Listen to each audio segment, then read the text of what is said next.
थोड़े टाइम में थोड़ी इन्वेस्टमेंट के साथ, तो आपका जो पैसा है, आपका जो सरमाया है वो बहुत ज़्यादा ग्रो कर जाएगा। और असल जो इन्वेस्टमेंट के अंदर जो असल गेम है वो है ये। अनफॉर्चुनेटली ज़्यादातर लोगों का जो हमने एक्सपीरियंस से लर्न किया है ना, उनकी कोई स्ट्रैटेजी नहीं होती। वो इन्वेस्ट करते हैं कि जी बराबर वाला प्लॉट ले लिया, बुरे तरीन हालात के अंदर भी वैल्यू है, अच्छे हालात में तो बहुत ज़्यादा ही वैल्यू है। तो अगर आप अपने प्रॉफिट को मैक्सिमाइज करना चाहते हैं तो go for the good locations. अच्छे वक्त के अंदर जाके इन्वेस्ट करेंगे। जिनकी फाइनेंशियल स्टेबिलिटी नहीं होती वो जल्दी बेच के जो है ना वो निकलने की कोशिश में लॉस कर जाते हैं। तो ये बड़ा इंपॉर्टेंट है।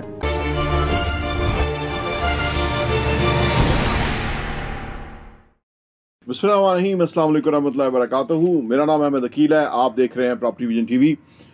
मैक्सिमाइज प्रॉफिट किस तरह से करें, हर इन्वेस्टर की ये ख्वाहिश है कि how to maximise their profits. और इसके लिए हर कोई सोच रहा है, हर वक्त सोच रहा है। मैं भी आपको इसके ऊपर कुछ टिप्स देने जा रहा हूँ कि आप कैसे अपने प्रॉफिट को मैक्सिमाइज करें। अगर आप अपने प्रॉफिट को मैक्सिमाइज करने में कामयाब हो गए थोड़े टाइम में थोड़ी इन्वेस्टमेंट के साथ, तो आपका जो पैसा है, आपका जो सरमाया है वो बहुत ज़्यादा ग्रो कर जाएगा। और असल जो इन्वेस्टमेंट के अंदर जो असल गेम है वो है ये कि आप मैक्सिमाइज प्रॉफिट कैसे करें। आज की वीडियोस में मैं 5 टिप्स देने जा रहा हूं। अगर आप चाहते हैं कि अपने प्रॉफिट्स को मैक्सिमाइज करें तो इन 5 बातों का ख्याल रखें।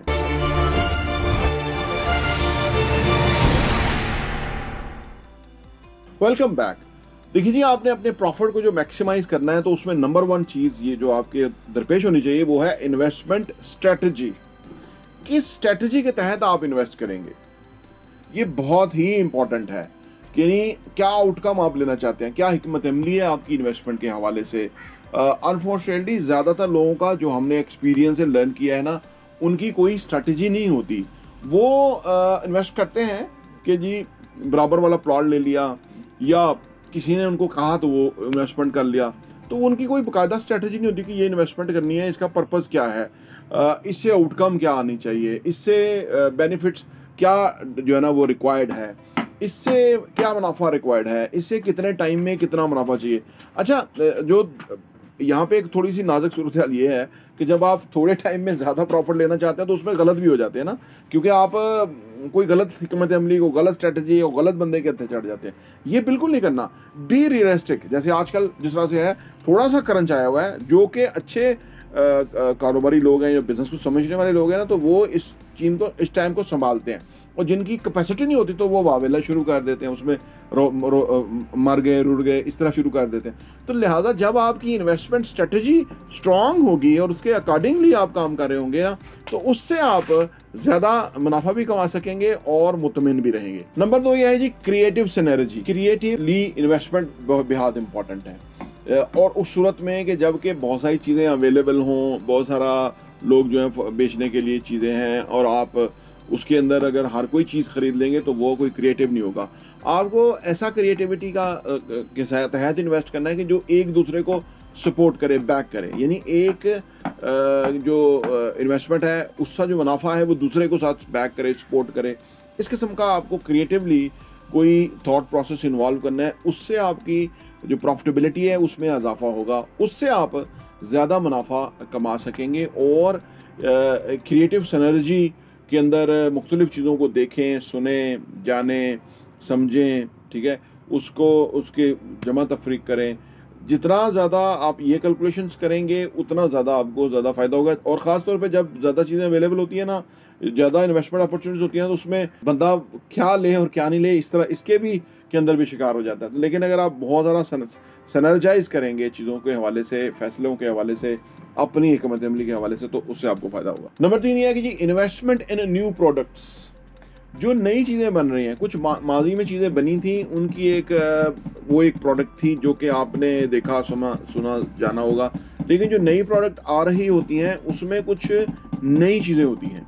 वो नई चीज़ें क्या हैं, और उसमें जो प्रीवियस सारी कीमतें मिली थी कि जिन पर इन्वेस्ट करना है वो लोग जेन्युइन हो, प्रोजेक्ट ठीक हो, लीगली बेहतरीन हो, डिलीवरेंस सही हो वगैरह वगैरह, लेकिन उसके अंदर जो नई चीज़ें वो ऑफ़र कर रहे हैं उसको ज़रूर मद्देनज़र रखें। उन नई चीज़ों को जमा तफरी करने के बाद आपको कुछ फ़र्क बेनिफिट मिल सकता है जो कि आप ले सकते हैं, क्योंकि जिन्होंने इन्वेस्ट कर लिया वो तो नहीं ले सकते, उनको तो उसके साथ चलना होगा। आप ले सकते हैं कोई नई चीज़, कोई नई क्रिएटिव एबिलिटीज़ को अडाप्ट करते हुए। नंबर 4 ये है कि जी फाइनेंशियल स्टेबिलिटी, ज़्यादा मुनाफा कमाने के लिए फाइनेंशियल स्टेबिलिटी भी चाहिए। मैं आपको एक मिसाल दूं कि अगर आपकी फाइनेंशियल स्टेबिलिटी, जैसे हमारे मुल्क की फाइनेंशियल स्टेबिलिटी नहीं है तो कोई इज्जत नहीं है, कोई वैल्यू नहीं है, लोग डिमोरलाइज हुआ है पूरा मुल्क। फाइनेंशियल स्टेबिलिटी का बहुत अहम रोल है, इसीलिए जिन लोगों ने इन्वेस्टमेंट करते हैं ना, अगर उनकी फाइनेंशियल स्टेबिलिटी होगी ना तो वो इन्वेस्टमेंट को होल्ड करके अच्छे वक्त के अंदर जाके इन्वेस्ट करेंगे। जिनकी फाइनेंशियल स्टेबिलिटी नहीं होती वो जल्दी बेच के जो है ना वो निकलने की कोशिश में लॉस कर जाते हैं। तो ये बड़ा इम्पोर्टेंट है कि आपकी फाइनेंशियल स्टेबिलिटी क्या है। इसलिए जब आप इन्वेस्टमेंट करें, कुछ पैसा आपका इमरजेंसी फंड, कुछ पैसा आपका रेगुलर एक्सपेंडिचर और फिर एक इन्वेस्टमेंट के ऊपर पैसा लगना चाहिए, ताकि वो जो आपका चीज़ें चल रही हैं वो उसमें बिल्कुल डिस्टर्ब ना हो।